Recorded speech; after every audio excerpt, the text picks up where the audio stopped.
Are you saying that you can no longer help me? The board has made their decision and I can't do anything about it. Sarah Mitchell was 23 and struggling. Every morning she walked 5 miles to her cleaning job at the downtown office complex because bus fare meant choosing between transportation and dinner. That Tuesday morning started like any other. She was sweeping the marble lobby when she noticed a leather wallet near the revolving doors. She picked it up and opened it carefully. Her breath caught. Inside were credit cards, identification, and more cash than she had seen in months. The ID showed a distinguished man named James Crawford. The address listed was in the wealthiest part of the city. Sarah's hands trembled slightly. This money could pay her overdue rent. It could buy groceries for 2 weeks. Her landlord had threatened eviction just yesterday. She stood there for a long moment, the wallet heavy in her hands. Then she thought of her mother's voice from years ago. Integrity is what you do when nobody's watching. Sarah took the wallet to her supervisor and asked for the company directory. James Crawford was the CEO of Crawford Industries, with an office on the 42nd floor. Her supervisor looked surprised. You could have just turned it into security, you know. I'd like to return it personally, Sarah said quietly, if that's allowed. 20 minutes later, Sarah stood outside an impressive office suite, her cleaning uniform suddenly feeling very shabby. The receptionist eyed her with barely concealed suspicion. I have Mr. Crawford's wallet, Sarah explained.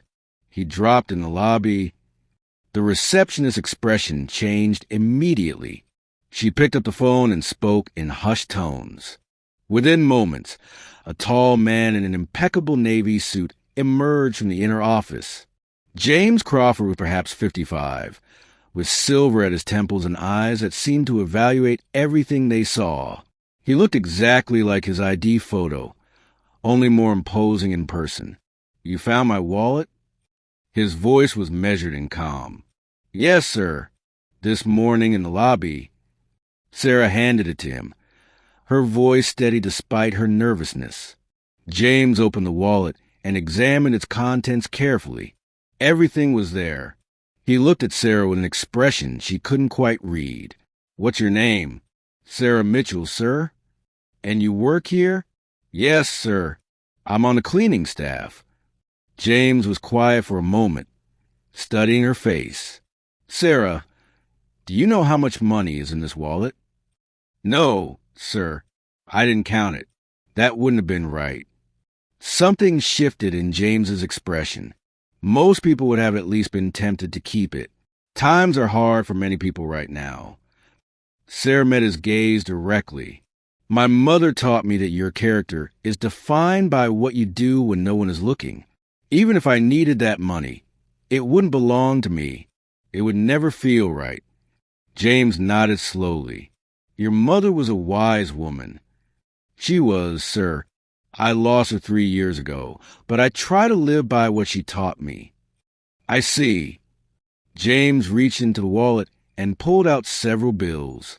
Please accept this as a reward. Sarah took a small step back. Thank you, sir, but I can't.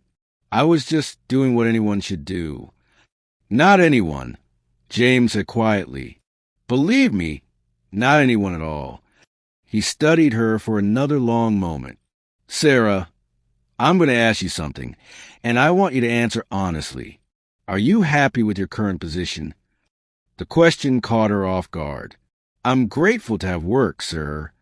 That's not what I asked. Sarah hesitated, then decided honesty had served her well so far. I'm working towards something better. I take online courses at night. Business administration.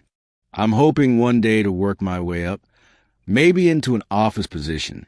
But for now, I'm thankful for steady employment. James nodded thoughtfully. What if I told you there's an opening in my office? Administrative assistant position. It requires integrity, attention to detail, and a willingness to learn. The pay is significantly better than what you're making now. Sarah's heart began to race. Sir, I would be very interested, but I should be honest. I don't have a college degree yet, and I don't have much office experience.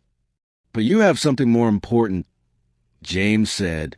You have character, and that cannot be taught. He paused.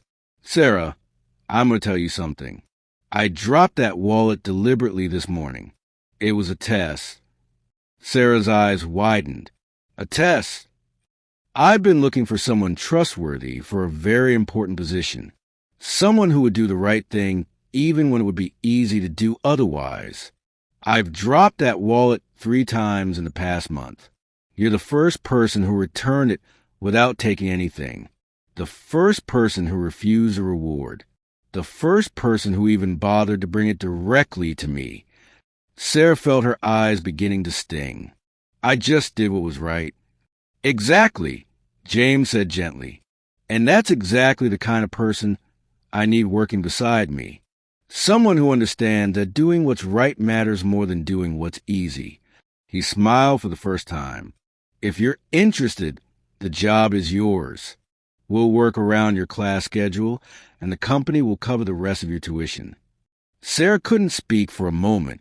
When she finally found her voice, it was thick with emotion. Yes, sir. I'm very interested. Thank you. No, Sarah. James said warmly, thank you. You restore my faith in something I was beginning to think didn't exist anymore.